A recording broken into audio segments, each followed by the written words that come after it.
राधे राधे। जय श्री कृष्णा, जय श्री कृष्णा। कैसे हैं आप सभी लोग? मस्त होंगे, स्वस्थ होंगे।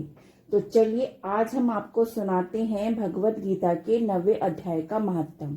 अगर आपको अच्छा लगे तो प्लीज लाइक करें, कमेंट करें, शेयर करें और चैनल पर नए हैं तो प्लीज चैनल को सब्सक्राइब करें। राधे राधे। चलिए देर ना करते हुए हम आपको सुनाते हैं भगवत गीता के 9वें अध्याय का महात्म। महादेव कहते हैं, पार्वती अब मैं आदर पूर्वक 9वां अध्याय का महत्व वर्णन कहूंगा। तुम स्थिर होकर सुनो। नर्मदा के तट पर महिष्मती नाम की एक नगरी है। वहां माधव नाम के एक ब्राह्मण रहते थे, जो वेद वेदांतों के तत्व और समय समय पर आने वाले अतिथियों के प्रेमी थे। उन्होंने विद्या के द्वारा बहुत धन कमाकर एक महान यज्ञ का अनुष्ठान आरंभ किया। उस यज्ञ में बलि देने के लिए एक बकरा मंगाया गया। जब उसके शरीर की पूजा हो गई तब सबको आश्चर्य में डालते हुए उस बकरे ने हंसकर उच्च स्वर से कहा, ब्राह्मण, इन बहुत से यज्ञों द्वारा क्या लाभ? इनका फल तो नष्ट हो जाने वाला है तथा ये जन्म, जरा और मृत्यु के भी कारण है। यह सब करने पर भी मेरी जो वर्तमान दशा है इसे देख लो। बकरे की इस अत्यंत कौतूहलजनक वचन को सुनकर यज्ञ मंडल में रहने वाले सभी लोग बहुत ही विस्मित हो गए। तब वे यजमान ब्राह्मण हाथ जोड़कर अपलक नेत्रों से देखते हुए बकरे को प्रणाम करके श्रद्धा और आदर के साथ पूछने लगे। ब्राह्मण बोले, आपकी जाति के थे, आपका स्वभाव और आचरण कैसा था तथा किस क्रम से आपको बकरे की योनि प्राप्त हुई है, ये सब मुझे बतलाइए। बकरा बोला, ब्राह्मण, मैं पूर्व जन्म में ब्राह्मणों के अत्यंत निर्मल कुल में उत्पन्न हुआ था। समस्त यज्ञों का अनुष्ठान करने वाला, वेद विद्या में प्रवीण था। एक दिन मेरी स्त्री ने भगवती दुर्गा की भक्ति से विनम्र होकर अपने बालक के रोग की शांति के लिए बलि देने की निर्मित मुझसे एक बकरा मांगा। तत्पश्चात चंडिका के मंदिर में वहां बकरा मारा जाने लगा। उस समय उसकी माता ने मुझे श्राप दिया, ओ ब्राह्मण, ओ नीच, ओ पापी, तू मेरे बच्चे का वध करना चाहता है, इसलिए तू भी बकरे की योनि में जन्म लेगा। द्विज से तब कालवश मृत्यु को प्राप्त होकर मैं बकरा हुआ। यद्यपि मैं पशु योनि में पड़ा हुआ तो भी मुझे अपने पूर्व जन्मों का स्मरण बना हुआ है। ब्राह्मण, यदि आपको सुनने की उत्कंठा हो तो मैं एक और भी आश्चर्य की बात बतलाता हूँ। कुरुक्षेत्र नामक एक नगर है जो मोक्ष प्रदान करने वाला है। वहाँ चंद्र शर्मा नामक एक सूर्यवंशी राजा राज्य करते थे। एक समय की सूर्य ग्रहण लगा। राजा ने बड़ी श्रद्धा के साथ काल पुरुष दान करने की तैयारी की। उन्होंने वेद वेदांतों के परगामी एक विद्वान ब्राह्मण को बुलवाया और पुरोहित के साथ वे तीर्थों के पावन जल से स्नान करने को चले। तीर्थों के पास पहुंचकर राजा ने स्नान किया और 2 वस्त्र धारण किए। फिर पवित्र एवं प्रसन्नचित होकर उन्होंने स्वच्छ चंदन लगाया और बगल में खड़े हुए पुरोहित का हाथ पकड़कर तत्कालीन मनुष्य से घिरे हुए अपने स्थान पर लौट आए। आने पर राजा ने यथोचित विधि से बुद्धि पूर्वक ब्राह्मण को काल पुरुष का दान दिया। तब काल पुरुष का हृदय चीरकर उसी से एक पाप आत्मा चंडाल प्रकट हुआ। फिर थोड़ी देर के बाद निंदा भी चंडाली का रूप धारण करके काल पुरुष के शरीर से निकली और ब्राह्मण के पास आ गई। इस प्रकार चंडालों की वे जोड़ी आंखें लाल निकली और ब्राह्मणों के शरीर में हठात प्रवेश करने लगी। ब्राह्मण मन ही मन गीता के 9वें अध्याय का जप करते थे और राजा चुपचाप ये कौतुक देखने लगे। ब्राह्मण के अंतकरण में भगवान गोविंद शयन करते थे, वे उन्हीं का ध्यान करने लगे।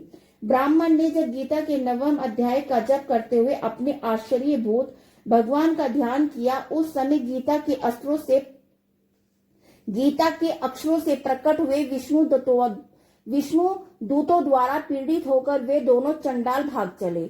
उनका उद्योग निष्फल हो गया। इस प्रकार इस घटना को प्रत्यक्ष देखकर राजा के नेत्र आश्चर्य से चकित हो उठे। उन्होंने ब्राह्मण से पूछा, व्यापर, इस महाभयंकर आपत्ति को आपने कैसे पार किया? आप किस मंत्र का जप तथा किस देवता का स्मरण कर रहे थे? वह पुरुष तथा वह स्त्री कौन थी? वे दोनों कैसे उपस्थित हुए? फिर वह शांत कैसे हुए?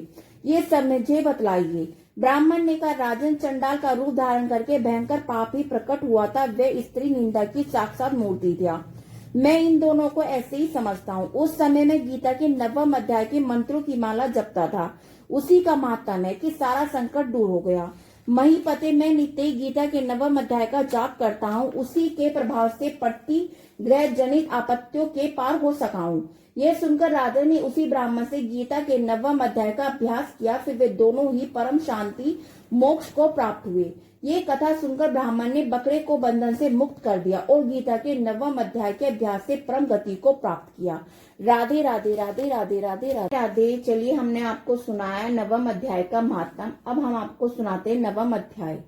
उसके उपरांत श्री कृष्ण भगवान बोले, अर्जुन, तुम दोष दृष्ट रहित भक्त के लिए इस परम गोपनीय ज्ञान को रहस्य के सहित कहूंगा कि जिसको जानकर तू दुख पूर्वक दुख रूप संसार से मुक्त हो जाएगा।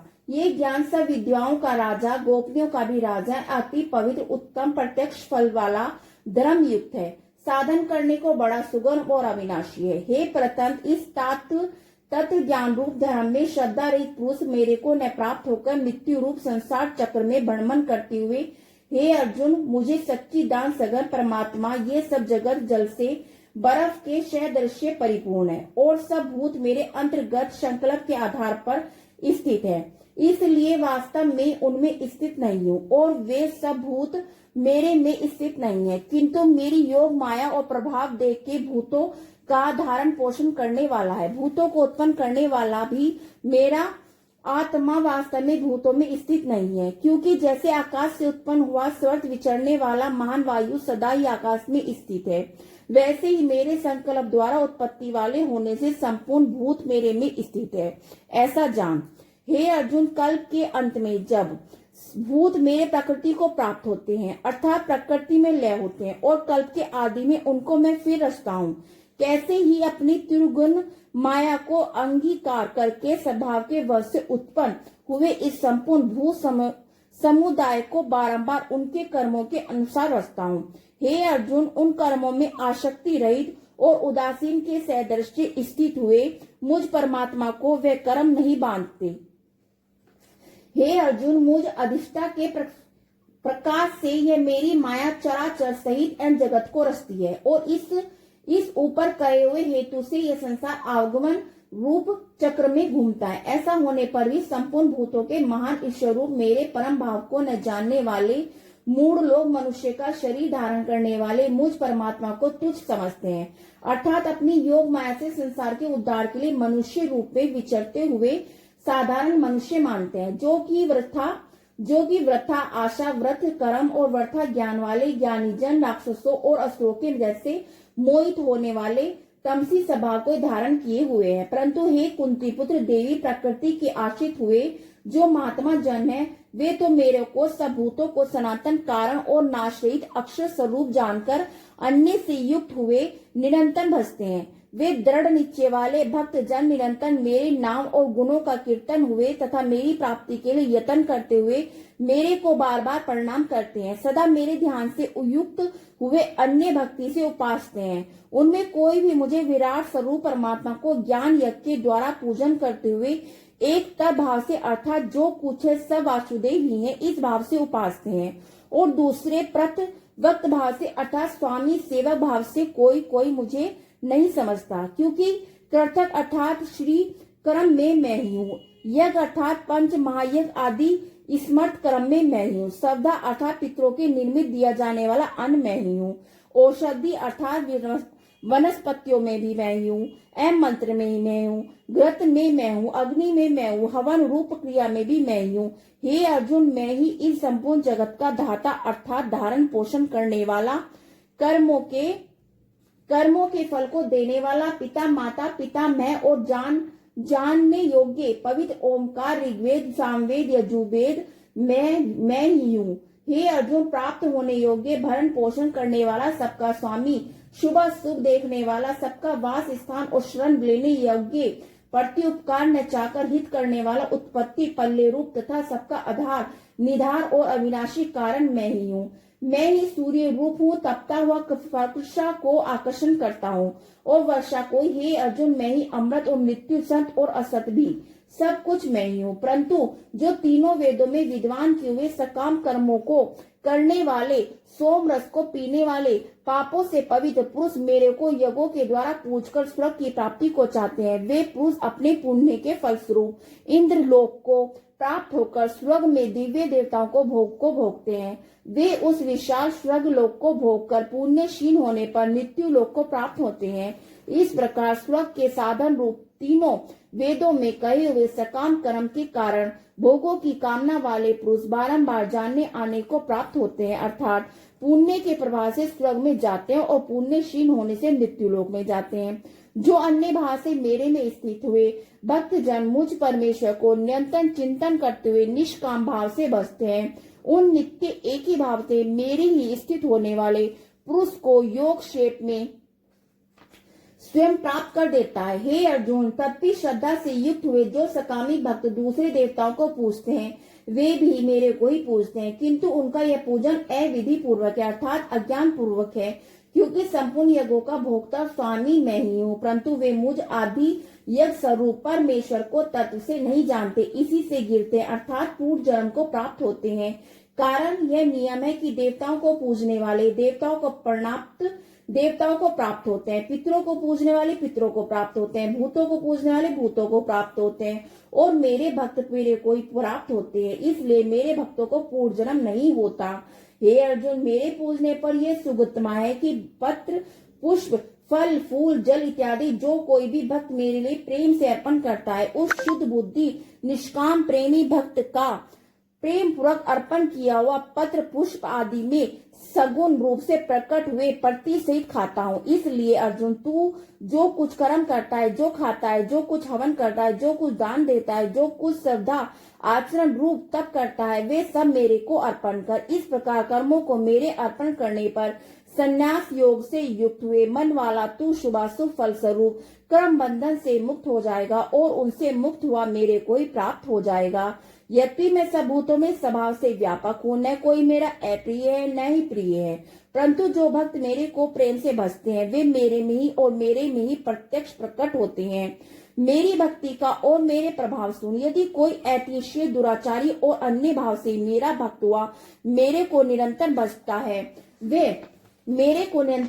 वे मेरे साधु के मानने योग्य है, क्योंकि वह यथा निश्चय वाला है, अर्थात उसने भली प्रकार निश्चय कर लिया है कि परमेश्वर के भजन के समान अन्य कुछ भी नहीं है, इसलिए वह श्री ही धर्मात्मा हो जाता है और सदा रहने वाले परम शांति को प्राप्त होता है।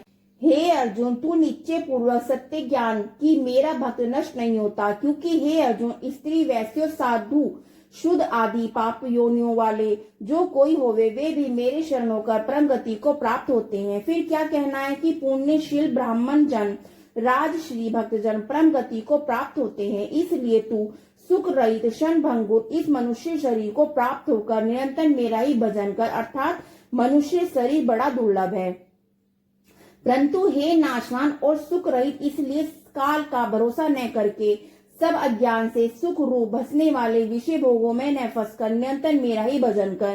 केवल मुझ सच्ची दान स्वरूप वासुदेव परमात्मा को ही अन्य प्रेम से नित्य निरंतर अचल मन वाला हो और मुझ परमेश्वर को श्रद्धा प्रेम रहित निष्काम भाव से नाम गुण और प्रभाव के श्रवण कीर्तन मनन और पठन पाठन द्वारा निरंतर भजन बजने वाला हो, तथा मुझे शंकर चक्र गदा पंख और किरीट कुंडल आदि भूषणों से युक्त पीताम्बर वन बाला कौतुक बनिकधारी विष्णु का मन वाणी और शरीर के द्वारा सर्वथा अर्पण करके अतिशय श्रद्धा भक्ति और प्रेम से विठल पूर्वक पूजन करने वाला हो और मुझे सर्वशक्तिमान विभूति बल ऐश्वर्य माधुर्य गंभीरता उदारता वात्सल्य और शुद्धता आदि गुणों से संपन्न सबके आश्चर्य रूप वासुदेव को विनय भावपूर्ण भक्ति रहित साक्षात दंडवत प्रणाम कर। इस प्रकार मेरे शरण हुए तू आत्मा को मेरे में ही एक ही भाव करके मेरे को ही प्राप्त होता है। राधे राधे राधे राधे। जय श्री कृष्ण।